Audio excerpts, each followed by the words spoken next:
What's up, everybody? Welcome to Free Lady. I am your host, Brittany McQuethy. I almost said my name wrong. What in the heck is going on?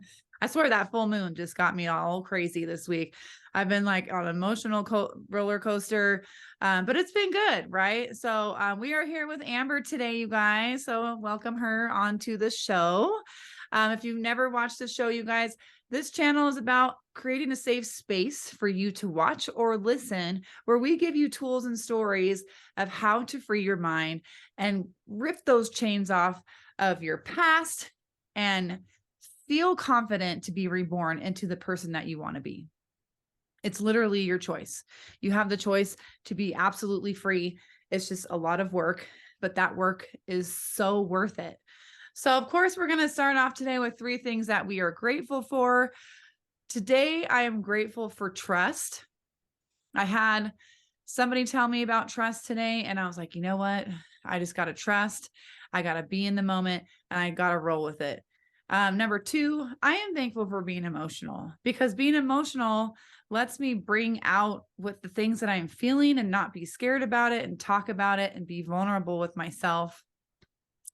And number 3, y'all, I am super grateful that this week I get to go fly and to Utah to go see my man, because y'all know we're in a long distance relationship. He gets to come on here about, I don't know, I'm going to try to bring Daniel on like once a month if I can, or whenever we're together, or whatever things that we're going through, because it's a really cool relationship, you guys. So I'm very excited to go see him.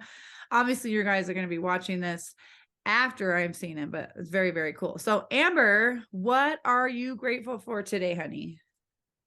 Oh man. Okay, 3 things that I am grateful for. I am just grateful to wake up every day and Yes. see this new version of myself. I'm grateful for my family, and I am grateful for my husband. It's Yeah, just, man. that's awesome. That's so awesome. And those are really great things to be grateful for, you know? So Amber and I have met in the Lion's Den. I know you guys are probably sick of it, or you should be intrigued, because this is how this all happened. I love my Lion's Den community. Amber shared like a groundbreaking story in the den, which I was super proud of her. So I'm really proud of her for coming on here and telling her story, you guys, because it's really, really beautiful. And through this experience, she was able to be more open and close with her husband, sharing her story and not being afraid. Like it's great. So Amber, tell us about yourself. What do you do? Well, I own my own bookkeeping firm, and I own a couple of other businesses with my mom, and learning about doing investing. So I'm just learning everything I can from her and her just wealth of knowledge that she has. So it's a lot of fun, and I just like that, I can own my own business, and it gives me the time to learn new things and just go do whatever the hell I want. Hell yeah, that is called freedom. Okay, so how long have you been married? We're going to be married for 5 years this April. Awesome. Do you guys have kids?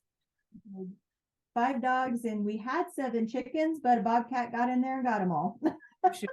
Oh, girl, shoot. When those bobcats come around, you're like, But those are your furry and feathery once was children. But it sucks when that happens, man. Like you get really close to the chickens. They provide for you like protein and eggs, and they're so cute. And Yeah, man, all of them? yeah, all of them. We raised them. Well, I raised them from. We had 2 ducks, so I raised those from ducklings, and then all of our chickens except for 2, I raised from baby chicks. And Wow. the Sunday before that happened, I literally got like my first set of eggs, and then the bobcat got in there and just, yeah. So I'm gonna get some more. I'm gonna fortify that chicken coop a little better. I'm gonna say now we so this is the thing, like Sean talked about this the other day. Test, test, test, rocket, test, test, test. So you tested this cage out. Now you're gonna build another one, make it better, then make Yeah. it the best. Like that's how we learn. And that's just how life is, right? We gotta keep throwing the darts at the board until we get a bullseye. And that's called with experience, learning, growing, never stopping, always putting your foot forward, not giving up, and never stop believing in yourself. Yep. So, I mean, we do live in an area where we have a lot of predators. So, Yeah. it's going to find its way in there, whatever. Yeah. I love that we just got all that from chickens. I know. That's amazing. So, Amber, I want you to talk about the story that you shared in the den. And I want you to tell that story, or whatever, however story that you want to tell this story. And then we'll kind of dissect it from there. So obviously you kind of read that was a very high level. I didn't go into a whole lot of detail because it would have been a long ass like read. I did want to share it because it was just something powerful about that happening and just that breakthrough. So I have another coach that I hired out of the den. I met her at Lion's Den Live last year. She sat in front of me and we like talked and everything. And I was kind of like, you know what, I want to get my like fitness back on track, all this other stuff. So I reached out to her and I said, hey, I want to work with you. And she said, great. And so we've been working since August or September of last year. Awesome. And I just was not putting myself first. Like I spent all this time with her and she's like, we're 5 months into this. Like nothing's happening. Like what's going on? And she said, finally, before, I kind of had this realization, and, she told me we had a very crucial conversation. Like, I mean, she just kind of told me how it was. And she said, nothing is going to change if you keep doing this, thing that you're in.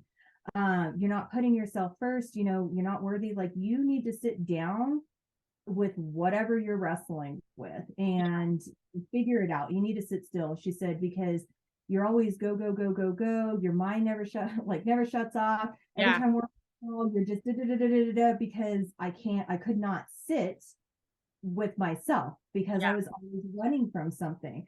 And so finally I was just sitting there and I'm like, you know what? She's right. Like, I don't want to keep living like this. Not that I have a horrible life or anything like that. Like I have an amazing life that I've built and, started a business. I have an amazing husband that I met, after a horrible previous marriage, which we'll get into. But I'm like, I have all of these things and I should be happy. Like, what the hell is going on with me? So, I mean, she's like, you got to be honest with yourself. And I wasn't being honest with myself. I kept saying, yeah, I want this. But I mean, did I really want it? Did I really feel that I was worth that? Yeah. And I sat down like that, like later that day, and I was like, not ready. I was not ready to sit with that. And that's okay. Yeah. So the next day I'm like, no, like I need to do this. And so I unpacked a lot of heavy shit that I have been carrying around for the last 30 years. Yeah. And I sent her a text message and I said, okay, this is what I did. And I told her everything. And she was just like, I am so proud of you. And like that's amazing. You are worth being seen and heard and loved the way that you love other people. So she said, okay, I want you to go and write all the cool shit that you've done now. So I wrote all that list down and I looked back at it and I'm like, I did all of this in like this mindset, like this version of myself. Like, wow. Like it just like something just kind of clicked with me. And so I talked to my mom about it and just kind of said, okay, I realized why like I'm so fucked up. Like why I just told her that. I said, I realize now, like, why all these things, like, with all the unpacking, why I am the way I am today and why I'm so closed off, why I'm not emotional. And that's like one of the things my husband's like, you never cry. Like, what is wrong with you? You never cry or anything like that. And because I just 30 years of suppressing emotions and not showing emotions.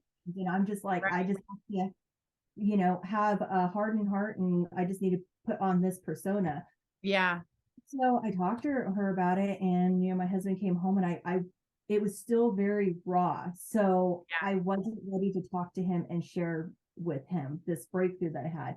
He knows a lot of things from my past, but he only knew what I wanted to share with him. He didn't know everything because to me, it was it was my problems, it was my burdens. I didn't want to Right. share it with them. I'm like, these are Right. mine. Like, Yeah. I don't share it with you. I don't Yeah. want you to take that on. You have enough on your shoulders. So, I just Right. carried it with me. And so finally, I had a conversation with my mom, and I had like another breakthrough with her. So my husband wanted to upgrade my wedding set for our 5-year. And I Mhm. kept telling him, no, no, no, no, no, no, no. I'm fine with the one I have. And so finally he just did it. And he kept asking me, do you really like it? Are you sure you like it? Like, if you don't like it, we can take it back. Are you sure? And I'm like, yeah, yeah, I love it. I was very just kind of like dismissive of it. And I Hmm. was talking to my mom about it after this breakthrough. And I said, I feel terrible. I was like, I love what he did, and I understand why he did it. And I said, I was feeling that way because I didn't think I was worthy of that. I Yep. wasn't love Mm. and his appreciation and everything. And so I told him, I went to him a couple weeks ago and I said, I'm sorry. And he's like, for what? And I told him, and then it turned into like this 4-hour conversation we Oh, I had. love it. I finally told him everything. And he was just like, he kind of started understanding now why I acted certain ways. Right. So that was like my whole breakthrough that I had. And it brought me so much closer to my husband. Like, Yeah. we've been together for 6 years total. Yeah. And I've never shared all of this deep stuff with him. And every time we had a disagreement, I would like run away and I didn't want to talk to him. He's going to tell me I'm being dumb and this and that. And then it'd be like 3 days. I'm finally texting him like this big, long, what a teenager would do. Right. One of Right. he's going to work and I'm just like word vomiting on him. Yeah. This feeling this and this and that. And I wasn't taking into consideration his feelings too, because I was projecting off my Right. insecurity. Absolutely. It has really brought us closer. So my whole breakthrough was around unpacking the things that had happened in my life. And I started with my ex-husband first. Yeah. Uh, so I met my ex-husband when I was 17 and I got in, I was like, oh, hey, like an older guy's interested in me. He was Yeah. 21. And I'm like, still to me, older guy. I'm like, cool.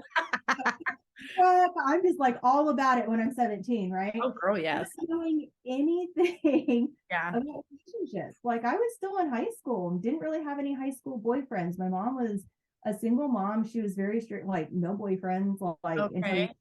so, because she wanted me to focus on school and she wanted me to just kind of have like a good future.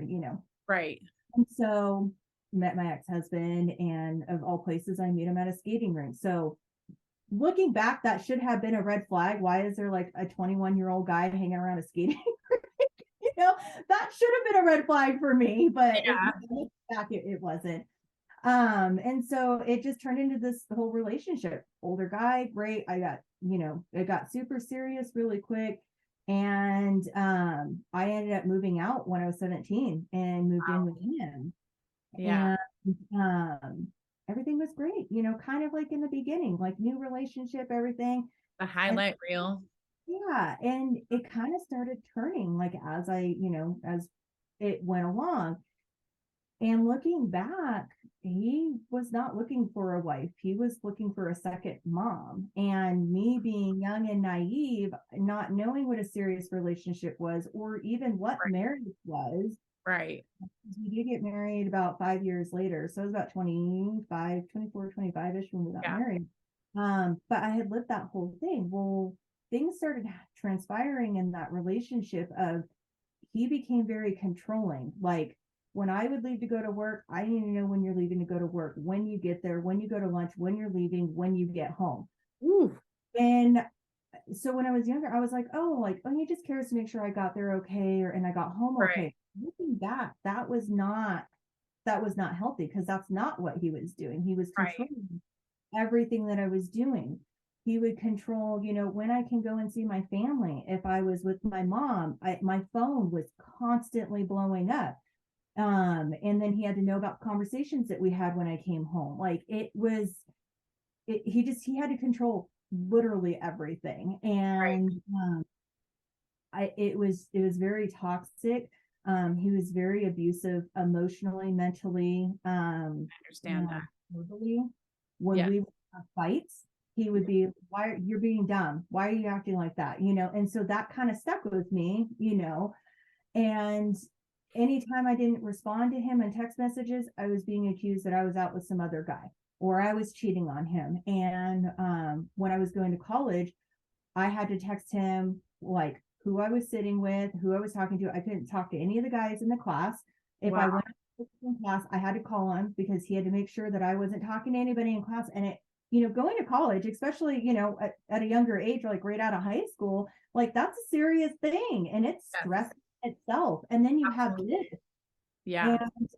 And then I had him saying, why are you wasting all that time going to school? And then, like his family, like it's dumb. Why are you going to spend all that money? Like we know people that went and got degrees and they don't do anything with it. And it was just all this negativity and just like Yeah. zero support. I stopped going to school and all he wanted was for Wow. me to be at home and me to take care of him. And he was in the construction world, got laid off like in 2008 when, we had that whole like Yep. lots, all that other stuff. He didn't go to work. He didn't find a job for like 2 years. He just Oh sat my at gosh. home and played video games while I worked Oh, 12, 14-hour days to make sure that I could, buy food, pay rent, all this other stuff. So he wasn't very good, like financial, supporter, like right. provider. Because we would move out into our own apartment and then move back in with his parents, move out to an apartment, move back in with his parents. It was like that the whole 10 years that we were together. The whole 10 years. I know. And Oh my gosh. I didn't Woo. I didn't think anything of it. I was like, this is just how it's supposed to be. Yeah.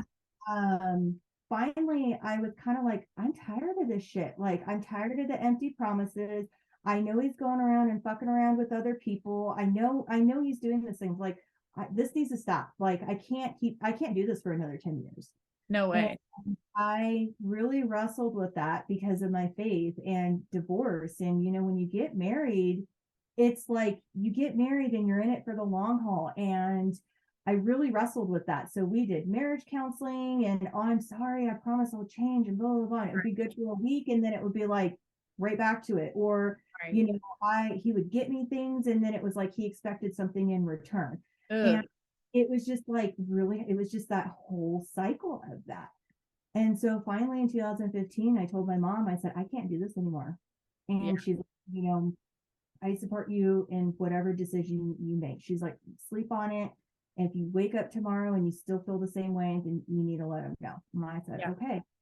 And during that time, I was out having lunch with my mom. He was blowing up my phone. When are you going to be home? You said you're going to be home at this time. Like, are you really with your mom? Blah, blah, blah, blah. And I'm just like, I literally with my mom. Like, Yeah. I'm 20 minutes from our house. Like, and so I went home and I was still trying to like process all of this. And he just like, what were you guys talking about? And this, that, whatever. And just like kept poking and poking and poking and poking. And finally I said, I want a divorce. Yeah. And he flew off the handle. He was like, Oh, I bet. reasons to divorce me and blah, blah, blah. And like all of this shit. And I said, no, I'm serious. I said, I wanted to sleep on this and think about it. And I said, and you had to know. And I said, Yeah. so no. And it blew up into this big fight. And I remember he was like standing in front of me and like punched the wall next to me. And I looked at him, I said, you need to leave. You Wow. need parents and you need to leave. Wow. And I kicked him out of our apartment. And I was just like, I was scared because I'm like, oh, he's back, he still has a key and everything. And something was telling me that like this was just done. Like Yeah. he's gonna walk away like this is done. And because we had split up before, like previously, like I moved out of his parents and back to my family's house and said, I can't do this anymore. And then the whole empty thing. And so he wasn't very tech savvy. And me being the curious one, because I knew he was like screwing around, like I started checking his email. I shit you not. That night I kicked him out. He was on every dating website that you can think of. I'm like, well, clearly he's done. Like, Yeah. And so it went through like this whole thing. And so I told him, I said, you know what, like I gotta move out of the apartment, we gotta break the lease, like we're both on it, you were here first part of the time, I was here part of the time, we need to split the cost. Like I'm not gonna eat that. Right. I started packing my apartment up and all of my things, and he just showed up. And I had a friend of mine there. She was helping me pack, and she's like, "Do you want me to go?" And I'm like, "Yeah, let me just handle this. I don't want you to be like wrapped up in this." And so I went into our bedroom, and he had went into the safe and got his 6-inch hunting knife out and was laying on the bed. And I'm like, "What are you doing?" He's like, "I'm going to kill myself and blah, blah, blah." And I'm just like, "Oh my God." I'm like, "No, you're not." Well, I'm like, anybody that's going to do it, they're going to do it and not say anything. And so like, I finally Yeah, like from him, took it away, and he was just like I'm like, he's like, "I'm going to leave." And I'm like, "If you leave, I'm going to call the cops and say that, you're dangerous right now to yourself and other people." And he's like, "You don't." absolutely. I do, because I don't want you hurting yourself, and I don't want you hurting other people, because you're just like acting out of emotions. And Yeah. so stay the night at the apartment, and I'm just like, "Fine, you're not sleeping with me, you're sleeping on the couch." And I locked him out of the bedroom, and I took his car keys, and I had everything with me, and locked him out of the room and everything. Well, that same night he was like having this whole like breakdown and all of this, make me feel bad. He was texting somebody else saying, "Yeah, we can meet this weekend, blah blah blah." Well, that person ended up being his girlfriend, and he changed his profile picture like on Facebook. Nobody knew this was happening. We were getting a divorce except for family. Yeah. The day he got served with papers, it took me a month to file the papers because I wanted to make sure I was making the right decision while he was off just already starting a whole new relationship with somebody.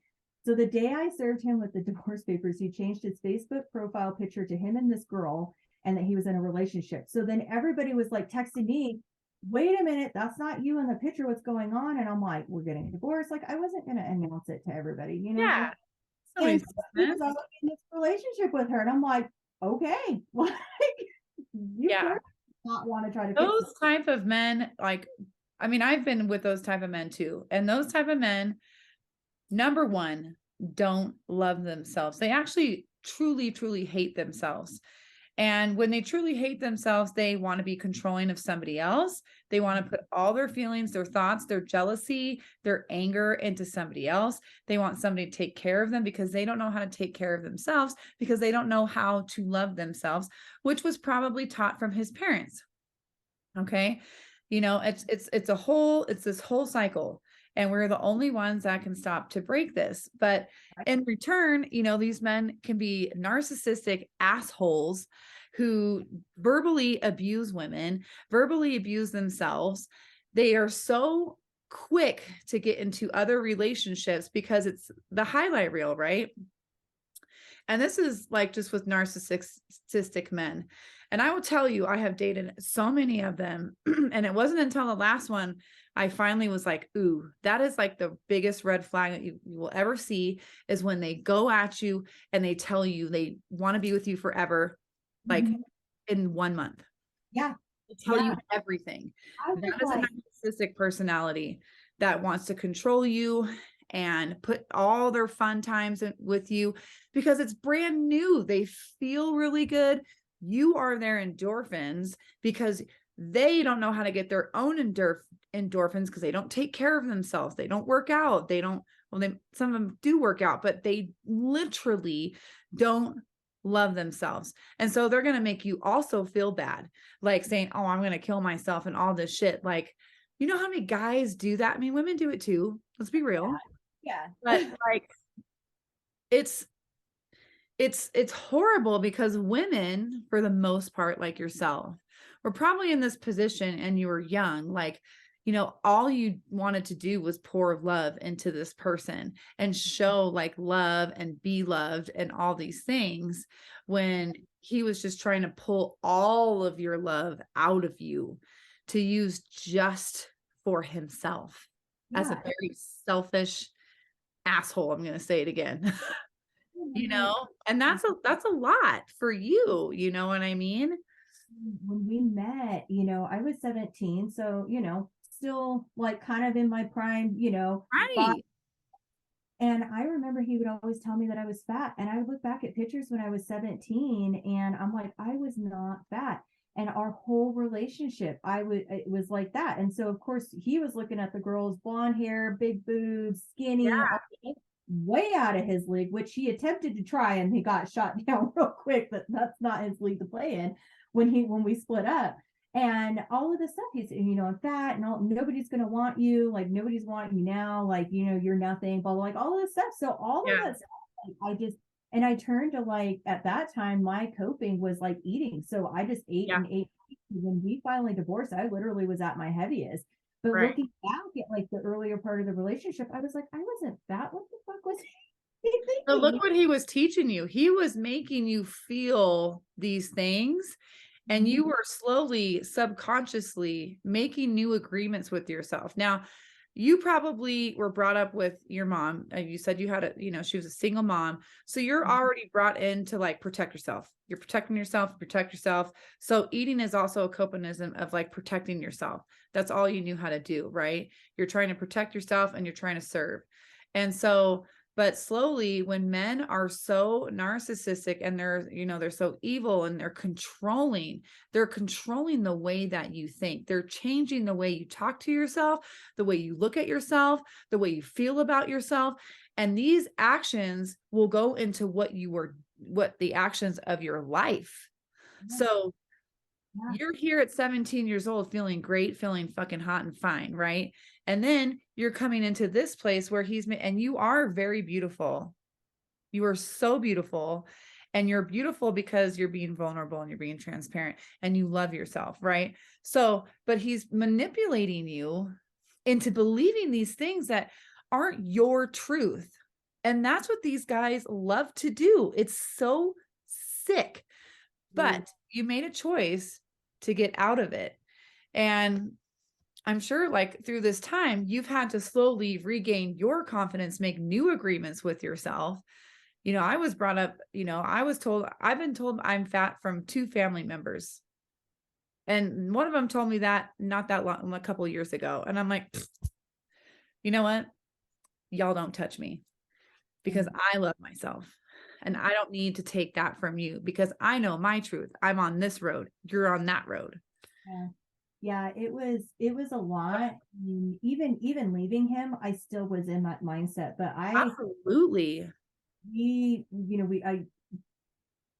to my mom's house to pick up stuff in his girlfriend's truck with his girlfriend, and then trying to stand in the driveway and talk about why our marriage failed. I'm like, this is disrespectful to me and her. Yeah, you need to go. So it was just like a whole long thing. And so when I was doing this whole unpacking thing, and I'm like, well, why? Because I kept going further. I kept asking why. Well, why was I attracted to something like that? So my mom was a single mom, and she was going to school full time, working full time, trying to raise me. Like she was just a rock star, and she still is. And we had moved into an apartment, and there was a neighbor that saw a weakness, preyed on that weakness, and befriended my mom. And it was to get to me, because that's what he wanted, was me. And I was 13 when this happened. For an entire year, he sexually assaulted me for an entire year. And told me that if I told anybody, that he would kill everybody I loved and take me away where nobody would ever find me. I was 13, like when this happened.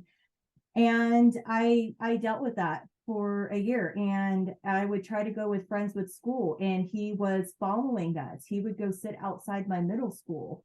And again, this whole controlling thing and just trying to control me and just instill that fear. But I mean, really, he was just pure evil, like, and it scared me. And I remember trying to do the mile run, because we would run outside of like the campus. I was like, I would see him, and I'm like, I would make an excuse. I'd get written up so many times, but I couldn't tell anybody. Right. And at 13, I had told a childhood friend of mine. She was like, we have like peer counseling, peer counselors, and then we have like the counselor, guidance counselors. And she was like one of those peer counselors. And I went to her and I said, I think I'm pregnant. And she's like, what do you mean? And then I had to tell her, and then she had to go tell the guidance counselor, and this whole thing came out. My mom had like no idea any of this was going on. She gets a phone call from school, and then it just turned into this whole thing. We had to file a report with the sheriff's department. I had to go and get a rape kit done. I had to lay there And the person doing the exam telling my mom, well, she's 13 and probably just sexually active. You don't know about it. Like just minimizing like an entire year of what was happening to me. And, try to go to counseling. And yeah, go to counseling. And my mom, it was just like, there's so much of like my life I've just chosen to block out because it was just everything. Everybody was like minimizing me and, I'm worthless and Wow. helpless. You're not lovable, like all of these things. And he went to jail and he only went for a year. He got out early because it was his first offense.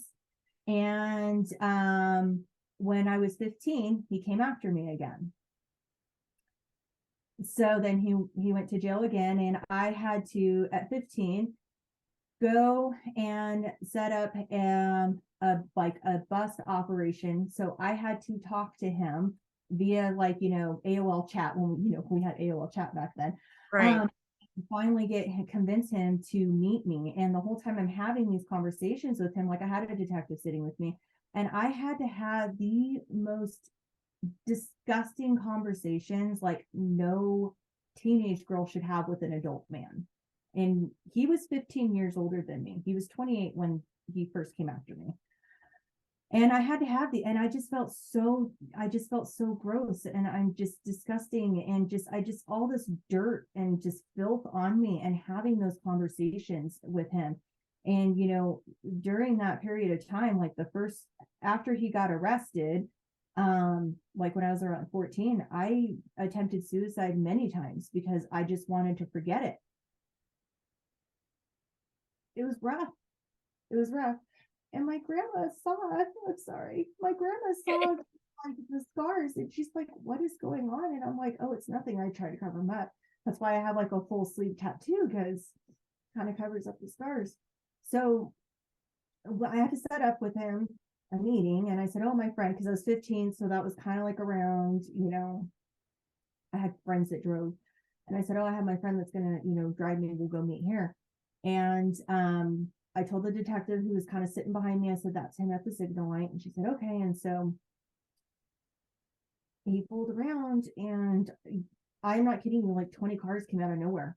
Like 20 cars, like undercover cops, all of like local PD and the sheriffs, like, I mean, they just surrounded him. Right. And they took me out the front. We met at like a Del Taco, and they took me out the front, and that was it. That was it. And later we found out he had a weapon, he had drugs, he had alcohol, he had a hotel key, and he had condoms. Wow. So I don't know what that outcome would have been if he ever did get a hold of me again. But for that my entire life, I've just walked in fear because of him, because he still had a hold on me. And so because that had happened, I started seeking validation in like older men. So that transpired me into meeting my ex-husband. It just set me on this path.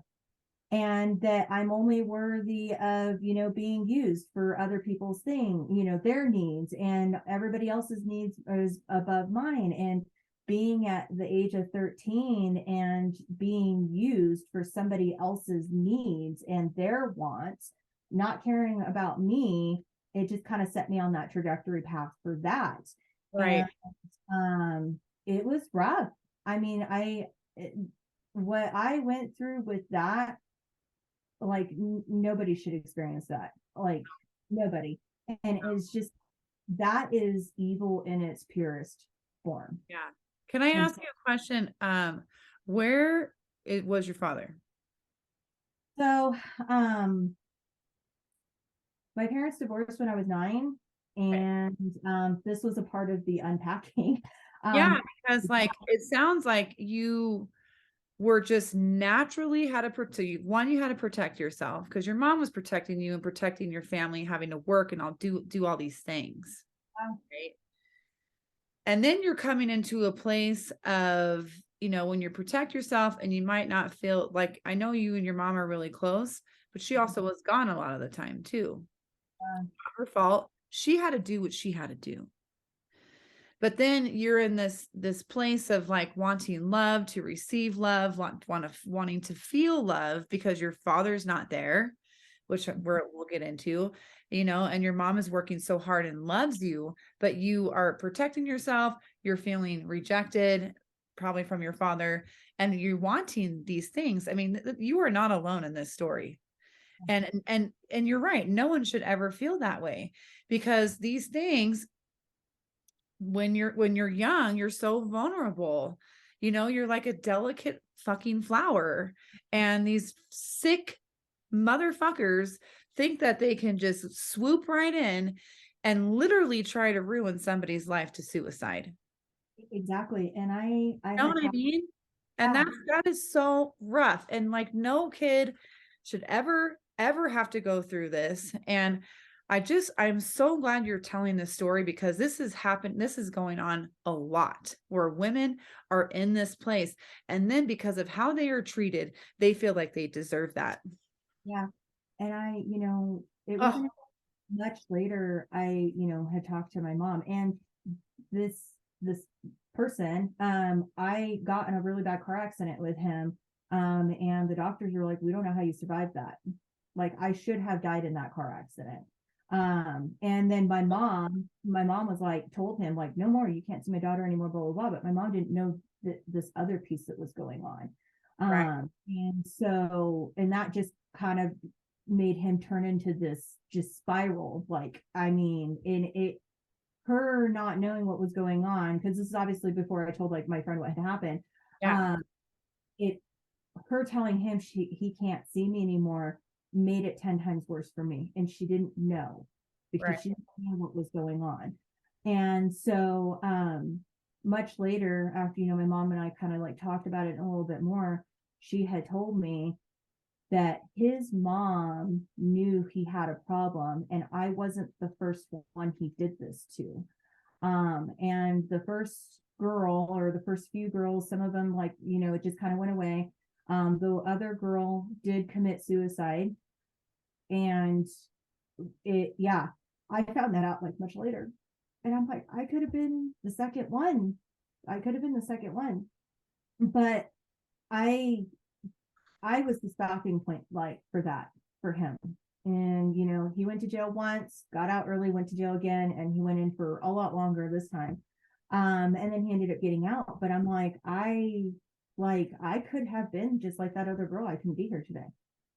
And Wow. the fact that his mother knew he had this problem and did not warn my mom or me, you need to stay away from him. There was something wrong Sick with her too. too. Yeah, she's sick too.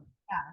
So that kind of transpired. So that was like another big unpacking that I had. So then I Wow. was kind of like, okay, well, how did I get to there? Like, no, I didn't ask for that to happen to me.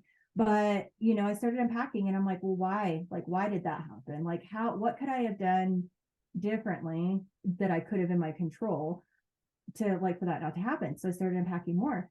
And when I really started unpacking, my dad was the root of all of this.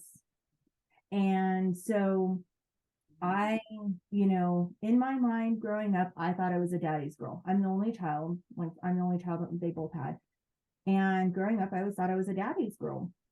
And when I started getting a little bit more of, like, I don't know, like 5, 6, or whatever, started going to like grade school and stuff, um, he I would get punished for my room not being clean. But my room would be clean, but I'd be playing with a few Barbies. He thought it was dirty, and I would get spanked for that. My mom would have to come in, and she's playing with toys, blah blah blah, whatever. And There's I like a controlling factor already starting right there. already starting What there. you're used to. And Not I that would, close. yeah. So my mom, being a girl, I wanted to try all the dance classes. I wanted Yeah. to do all that. My grandparents are figure eight champions in Southern California, so I wanted to do figure eight. I wanted to do all of that stuff, and I would start it, and he would make me quit. And if my mom tried to, like, say no, I'm not kidding you, would take the starter out of the car so my mom could not take me to my classes, or he would take the keys, like, and he would leave. So my mom couldn't take. So he was controlling my mom too. And then he was also kind of controlling me. So I started that whole control thing at Yeah. like 3 to 5 is the earliest that I can remember these things. Right. So I would start something, start something because of him. No, she's having too much fun. No, you need to stop. No, this. Well, and all of that, he couldn't hold a job. So we were constantly being evicted from our apartment. So I would go live with my grandparents, and then he would be telling the whole, empty promises to my mom. She would go back, and then the whole cycle. It just kept doing that until my mom was Right. finally, I'm done. Like I do not want to bring my daughter up this way. And Right. so, they got divorced when I was 9, and even between that time, I'd have birthday parties and I'd always want him there, and he would like never show up. He was just, I'm gonna go watch wrestling, and that's more important than going to my daughter's birthday. And it hurt me because I'm like, the one person that I just loved unconditionally didn't have anything to do with me. And so Right. got divorced when I was 9, and it was a whole custody thing. And he had visitation rights, for me. He would pick me up on his weekends that he would see me, spend an hour with me, take me back home, and tell my mom, I don't know what to do with her. And I didn't know like why he didn't want anything to do with me.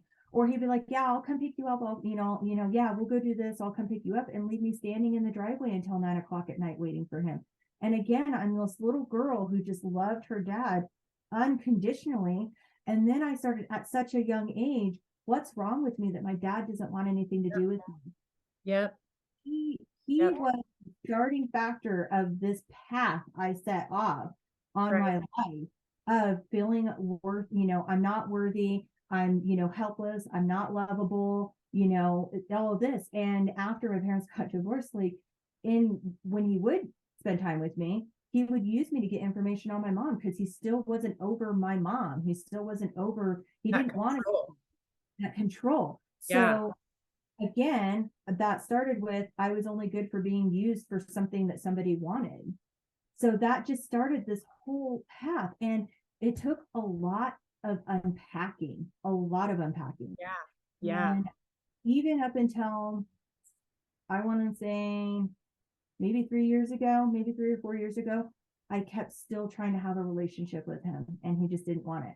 And my husband now, he was like, why? Like, why are you doing that? And I'm like, because he's my Right. dad, and I want to try to have a relationship with him. And finally, I was just like, okay, because he's, older, he's like 67, 68. He's not young. And I'm like, if something happens to him, I don't want to regret not trying. Like, I don't want to have that. I get. And I get. finally, I was just like, I gave it my all. He does not want to have a relationship, and he has minimized me and my worth to a few text messages a year, which is usually my birthday, Christmas, and maybe some other like holiday. And Yeah. that's it. And like, why? Like, why even bother? That is really, really powerful. And it also makes me like kind of just had like a moment. I'm just sharing this emotion with you right now because, you know, I have struggled with a relationship with my mom my whole life. And, I'm the firstborn. She had 4 other kids with a different man, but my stepdad was my dad, like he adopted me when I was 4. He was in my life when I was 1. That's how my mom met him. I'm a little baby. But when they had the other 4 kids, they tried to raise them very differently. And, they would go to all their soccer games and barely go to mine. They would do all these other things and like barely. And I felt very, very unloved. And I never ever thought about this way, is the worthiness of, I probably had those agreements that I wasn't worthy of love, and I know that I was in all these troubled relationships because I was searching for love, and the wrong kind of love. My mom is very narcissistic. She's very selfish. She wants it her way or the highway. And there's no like love, connection, vulnerability, transparency, communication, in that relationship. And, I totally get that. I totally get that, and that's where it starts, and this is why we're here talking about this, because there's probably, 99.9% of people have gone through this as children, because it's what your parents taught them. It was what they knew. Like Sean Whalen talks about this all the time about his dad. It's very similar to your story. We're so not alone. And, our parents try to do the best that they can do. But at the same time, it hurts our kids. It hurts us. And they don't even understand it because they don't love themselves. And I don't even know if my mom loves herself to this day, but I will always hold space and grace for her. I will always hold that moment for her. I forgive her. I've always forgiven her. It took me a long time to get there, but like, I hope for that day to come. I hope that day comes for your dad, because that's going to be the ultimate gift for them. But we are brought up in these situations where immediately, because when you're a child, you're just like, you love and you're in the light and you have fun. And when things are bad, you're like, oh, I'm not going to go over there because that's bad. You know what I mean? But then we start learning all these new agreements by when we get in trouble, or when we get criticized, or when we start getting controlled. And then we are starting to not feel love from our parents. And then it acts as if, are we worthy of this love? And because we're so little and we don't understand it, because our own parents don't understand it as much as your mom loves you then and now and all these things, it's hard for us to understand that as kids. And like, back then there was not a lot of help. I feel like there's so many more outlets for people to come to, like this channel, other people's podcasts, other people's channels. It's the awareness. And I feel like that's why it's so hard. I remember being with my ex-boyfriend. He's like, he thought it was so weird I'd never been married. And I'm like, look, bro, I had to change a lot of agreements for myself. I had to take off chain after chain after chain after chain of who I thought I was, who I was told that I was, which was a lie. That was not me. I'm here being myself and I'm being me, and it's just because those kinds of things, without the lessons early on, it takes a long time for us to break these and unbox. It does. It's kind of like all of the stuff that you deal with. I kind of use, my mom laughed because I use this analogy, and I asked her, I said, do you remember when my room would be like a mess and you'd come in and you tell me you have to clean your room up before you can go and do this? And she's like, yeah. And I'm like, what did I do? She's like, you shoved it under the bed in the closet so that it looked like it was clean so you can go and clean or go do whatever, right? And I told her, I said, this is the same thing. I just shoved everything away. I knew you knew it was there. I knew it was there. I just didn't want to deal with it at that moment because I wanted to go play. That was more important to me there. Right. And it was like, these things are there. And it's like, when you move, you just pack all that shit up and you go with you. And then same thing, you shove it somewhere else, but it's there. And I just got tired of living my life that way. And, when before I met my husband, I tried like the whole, I'm like, God, this is what's out here. Like all these people want is like, they ghost you if they don't get sex or this or whatever. I'm like, no, like, I think I'm finally to a point where like, I want to start into like looking for a serious relationship. And then finally I was just like, no, you guys just get out of here. Like, I don't have time for you. Yeah. And then I think I met him. And the funny thing about my husband is I crossed paths with him so many times when I was with my ex-husband, like 15 years ago. Because Wow. we were always at the same places. We were always at the same house parties, like everything. We all had all these mutual friends, but we never met. And we always talk about that, like to this day. And he's like, God knew I wasn't ready for you then. You were in another relationship and we were just supposed to meet when we met. And I accidentally added him on Facebook because I was like doped up on a bunch of medication for being sick and accidentally met him. Hey, it worked. Here we are 5 years later. And so but I thought I was like ready like for that. And I told myself, this is what I want in a partner. And boy, did God provide a man, because he is a man. He is not any of this other I played with. Thank you for He, Ben. an realness. amazing, he's an amazing, amazing man. And he still loved me with all of this shit that I was carrying around. And so when I had this breakthrough and I sat down, I really had to dig deep with this. And I really had to visualize myself in that space. And I visualized myself, wearing like this, whatever poncho or something, security thing protecting me from everything else, like warding everything else. But at the same time, like I look like I went through hell and back multiple times. Like Yeah. I had no soul in my body when I looked at myself, but I was carrying this backpack full of heavy shit, Yeah. suitcases with heavy shit, Yeah. and just packing more into it. And I just kept carrying that. I was so weak, but I kept carrying it because I couldn't let it go. And so Yeah. finally, it was like when I had that breakthrough, like I just dropped the suitcases and then slowly peeled off that backpack. And then I had to take off like that security blanket or whatever it was that I was wearing and be very vulnerable with myself because that's something that I've never done, and be vulnerable with myself and be honest. And seeing that kind of transpire like in my mind, it was just something very powerful, like to see that. And now it's like I'm in this new version of me, Yes. and I need to keep nurturing that new version of me, just like I Yes. said again, like, it's a new blossom and you have to keep watering that and nurturing that.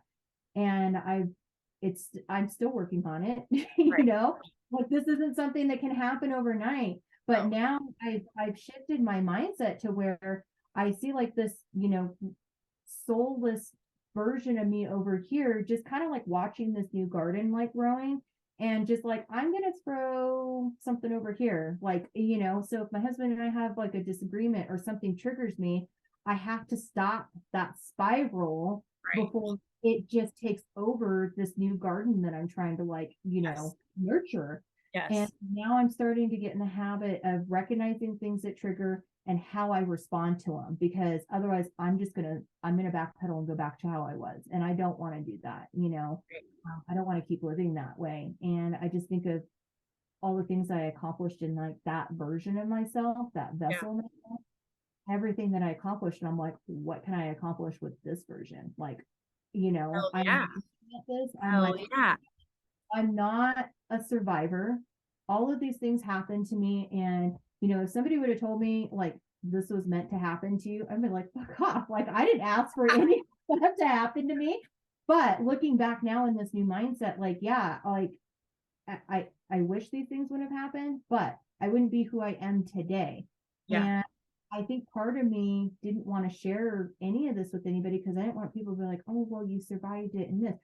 Those 30 years, I was in survival mode. Yep. I was surviving Yes. and protecting myself. And now this new version, like, I'm not a survivor. I'm a fucking warrior. Yeah. Like, because of all of this, Yes. it it took it into have that breakthrough and get into that mindset and out of that survival mode and just try to focus on everything that's good and positive, and just be in a better mood and just happy and positive and everything. My husband even noticed it. He's like, I call you, and he's like, like, yeah, I had a great day, I had this, that, whatever. He's like, Yeah. I notice you're happier. Like, he's like, I see it.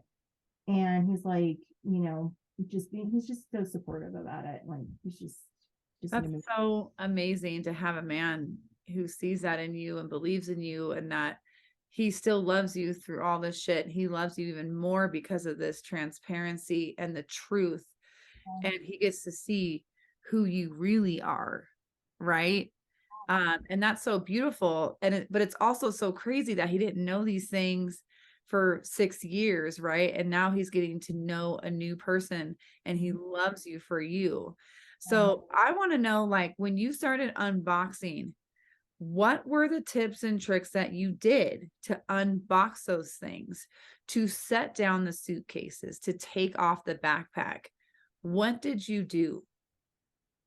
So, I mean, I just had to do it. I knew it was something I had to do, and it was something I had to quit avoiding.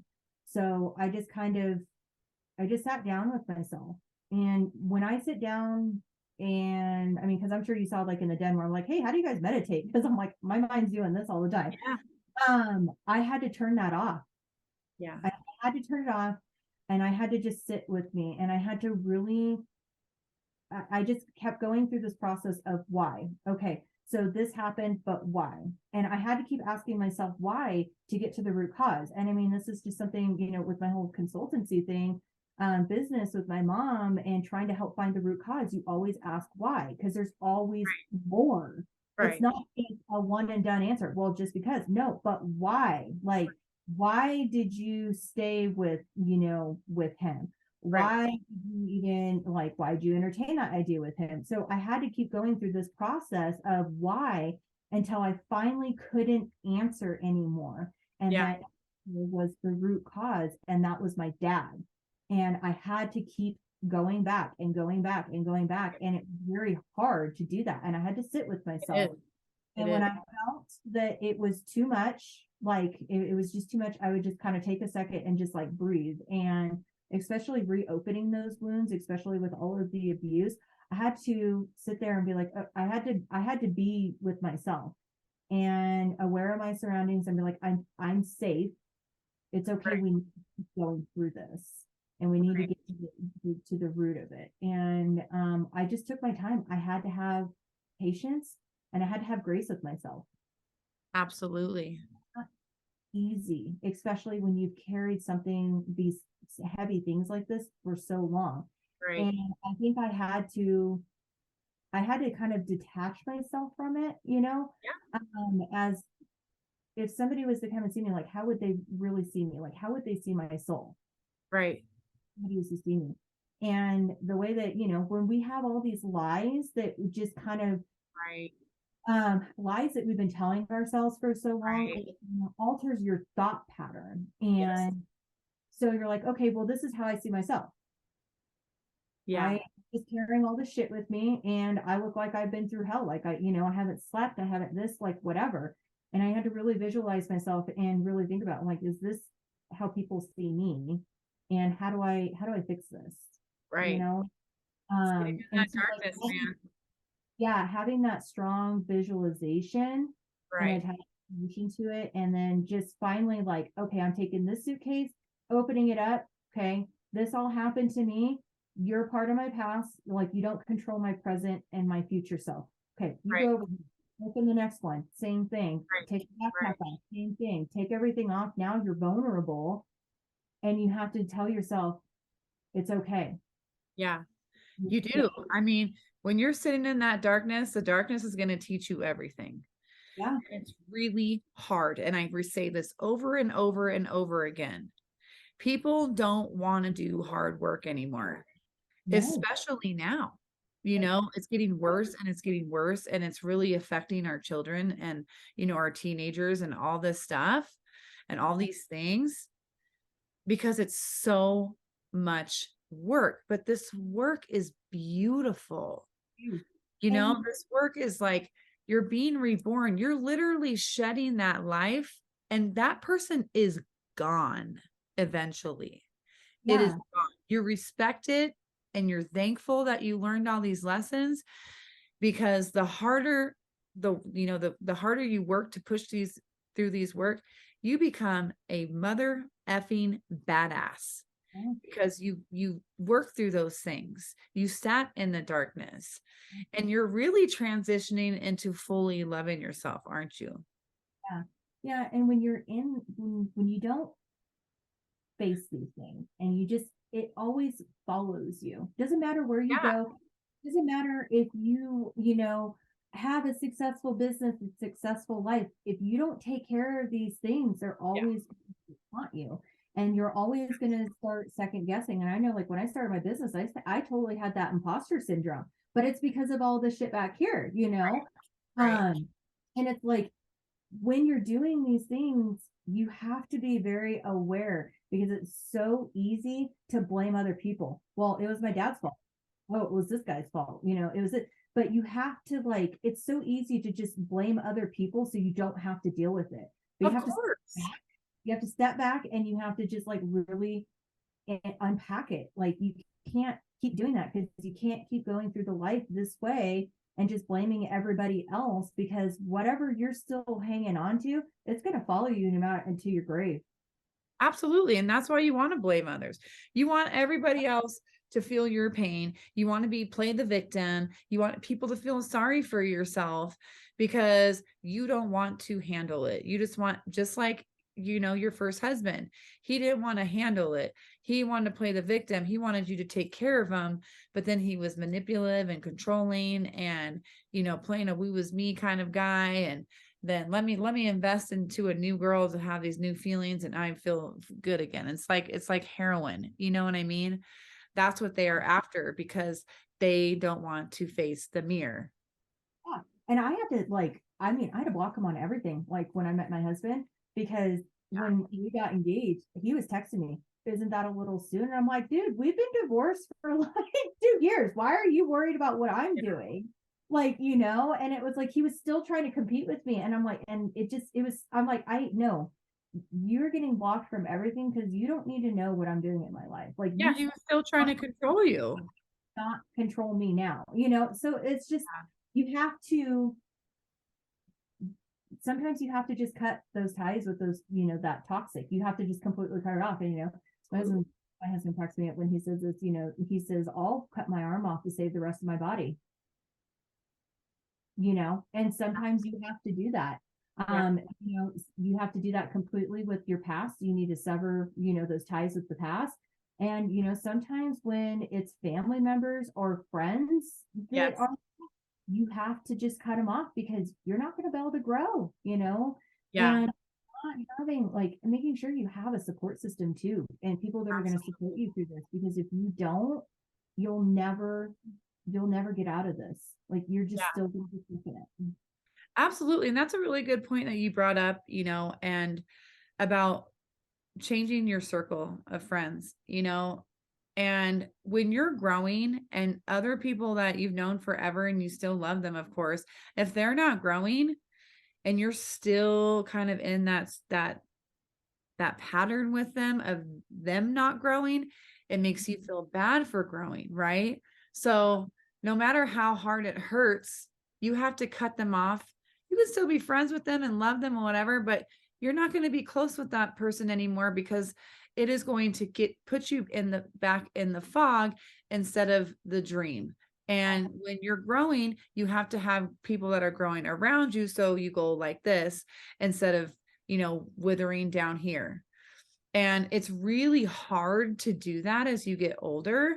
But as you grow stronger and you're doing more powerful things for yourself and you really love yourself, that doesn't serve me anymore. I'm okay with that. No, And the yeah, way you're going to be successful is to put these people that are better than you yeah, around you yeah. constantly. And Sean talks about that all the time too. Yeah. And it's just, we outgrow people, and it's okay. Like, they serve Yes. in our life that at whatever point in time that they entered, but they may not serve a purpose in our life right now and add value right now. And it's okay that, like you said, you can still talk to them and stuff, but maybe you're just not as close. I mean, I had a friend that I was really close with for like 15 years, and she was with me through thick and thin with all of the crap with my ex. And it was just kind of like, now we're not close anymore. And she kind of put her fiance's family over me, and I'm just like, okay, but I'm like, you know what, I kind of outgrew you though, but it's okay. Like, I can still talk to you every now and then, but I'm not going to be, you're not the first person I'm going to call anymore. But I mean, going through these things, I just thought of like another tip too. Going through the things, you have to know that you're armed with like just your own internal like weapons that you maybe haven't tapped into yet, but you have those when you kind of realize that you have these tools or these weapons, that you can start breaking those chains that the stronghold that it has on you, Yeah. breaking those chains, and breaking those lies, that you're not. And you have to practice affirmations, because I mean, it was really hard for me to do affirmations prior to Yeah. this. Yes. I'm doing it, and it's really helping me kind of nurture that. So it's like, you got to sit down, and you know what? Affirmations are going to change over time too, because the affirmations Yeah, I they have are. now may not be the same ones in 6 months or a year from now. Yeah. but everyone's adapting because you got to accept that change because change is scary, but it's like you can't avoid it. Like just I am literally watching you grow right here. This is so awesome. This is so awesome because I know you're in these growing phases right now. And that's why I was like, I got to get her on here. I read that. I was like, bam, let's get her to grow even more and share this with all of you guys watching. Because, and when she talks about affirmations, look in the mirror, tell yourself, I love you. You're amazing. You're beautiful. You're smart. You are worthy. And once you feel those things and you're like, hell yeah, I am worthy. I am. I'm amazing. I'm a goddess. I'm in my divine feminine or masculine energy. And those things will change over time, you know, and those affirmations are something so powerful, yet so simple and small, yet it's super, super hard. And also when you talked about like, if you're going to be scared to do these things, like, yeah, it is scary. It's scary looking at the edge of a cliff, right?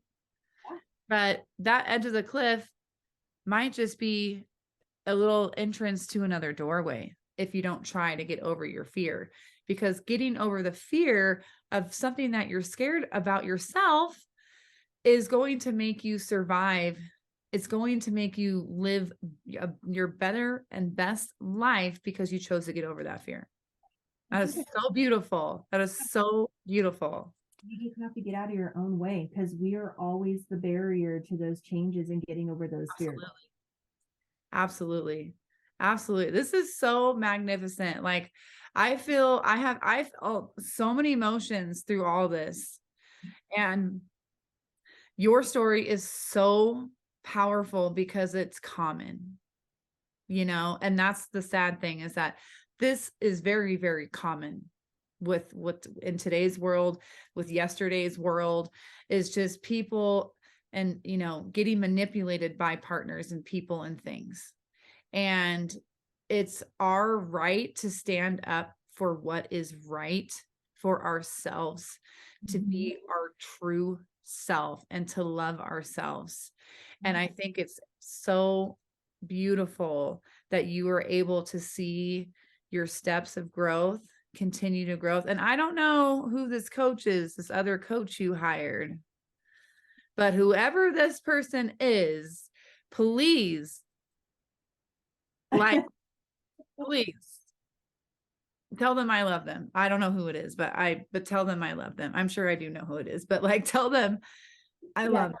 Yeah, she's still in the den too. So she's amazing. She's somebody I consider an important part of my life right now. So I think I was meant to meet her at the Lion's Den for a reason. Does she take other, is she continually helping people and other people? Okay, who is she? So it's Heather Clayson. Heather, yes. She's in the den. I started with her because she's like around like fitness and changing habits and all that other stuff. But she's just so much more than that. Yeah. Like, she's amazing. And she's really, I mean, to me, I was like, I feel bad I wasted your time, because I'm not, putting this. And she's like, don't ever say that. Like, this is a journey and you're learning and it's changing and all of this other stuff. And I mean, she's just been like a real, like, couple of conversations have been some ass kickers. And I'm just like, I kept fighting her with it. I'm like, I'm not ready for that. No, I don't know what I'm running from. I don't know. I feel like, it's like bullshit. You know what you're running from. Absolutely. I feel like I just talked about this today and like, what do I do, right? With this challenge we're doing. And, I work out and, even what Justin Cross was talking about this Sunday, your mind and your body are one. So nutritionists like her, like I hired nutritionist Taryn Perry. I also met her in the den and she completely changed my body. She introduced me to other people. She got me to talk about things that I didn't know was controlling my life with my body, right? Because, these people that know how to do these things, it's more than just working out and food. It's a spiritual connection. It's a mind and body connection. It's a love for yourself connection. And that's what makes them great. Yeah. So Heather, thank you for saving her life, because you literally did. So, tell her, I love her. I think I know who she is. I'm going to go follow her if I haven't already, because we're on this new platform and stuff. But, Amber, I'm just so, so proud of you. And I'm excited for your growth and your journey. I'm excited that you're on this path of a golden road. And I want you to continue to share your story. I want you to continue to shine your light, because you have this huge opportunity to help the one person that is watching this video right now, and the people that you tell and that they tell, and this beautiful thing that can happen. And you don't have to feel alone if you are in an abusive relationship, if you are in a place where you don't feel worthy, or you are manipulated into that. Like, reach out to Amber, learn from each other, be there for each other, be a sounding board. Like, it's so important for our sisterhood to come together as much as it is our brotherhood to come together and be in our beautiful feminine energy and our beautiful divine masculine energy. And that's what you're doing. And don't ever stop. I'm just like, I'm so proud of you for sharing this story today. And I'm so thankful for you. Thank you. That's why I posted in again. It's like, well, somebody might get something out of this, and I hope somebody does. So Yeah. Well, here you are today, girl. We're putting it out there. I know. And so if people want to reach out to you, are you on Instagram? I am, but my profile is private. So Okay. but it is Hutton_wife, and it's WFE. WFE. Okay. So if you guys want to reach out to her, come to me. I'll talk to her, because I understand why her shit's private. I get that. I understand. Okay. I completely understand. And I want to protect myself too. So if you want to reach out to Amber, please reach out to me first, and we will try to connect you with her. But you got to be worthy for her. Okay. You got to be ready. You got to be open. You got to be vulnerable. We are keeping a safe space for you. I am keeping a safe space for you. Amber is going to keep a safe space for you. We want you to leave the past life into the life of loving yourself. So anyways, with that said, we are going to end this call. I hope you got tools from this call. I hope you can feel safe. I hope you can feel strong. And I know that you out there watching are worthy, because look at what she did. Look at where you are. It's amazing. It's amazing. So thank you so much, Amber, for being on my channel. Do you have any last words for our audience? Oh my goodness. No, you guys, anybody that was in or are in the situation that I was in, you guys are worthy. You are worth being loved and heard and seen. Don't let your past define who you are in the present and your future. It doesn't control you anymore. Yeah. It really is so true. It's so true, you guys. So you have the choice. You get to live in this life. You get to make that choice to change. It's all up to you, man. So thank you. Thank you. Thank you. Thank you. I appreciate you. I will be in contact with you, and I'm going to take a picture of us. I sometimes remember to do this, and I sometimes don't. So we're going to do this after the call. I just have to say that because, like, these are my friends, you guys. This is our circle that we're going to grow into. You could be in this circle too. So reach out at Free Lady Co. on Instagram and Facebook. If you want to reach Amber again, please come through me. And if you have any other questions, if you have any other topics you want to talk about, please comment in the link below, subscribe, share, and just tell yourself that you love yourself, because you're amazing, you're powerful, you're brave, and you're strong. I love you guys. Take care. Thank you, Amber. Thank you.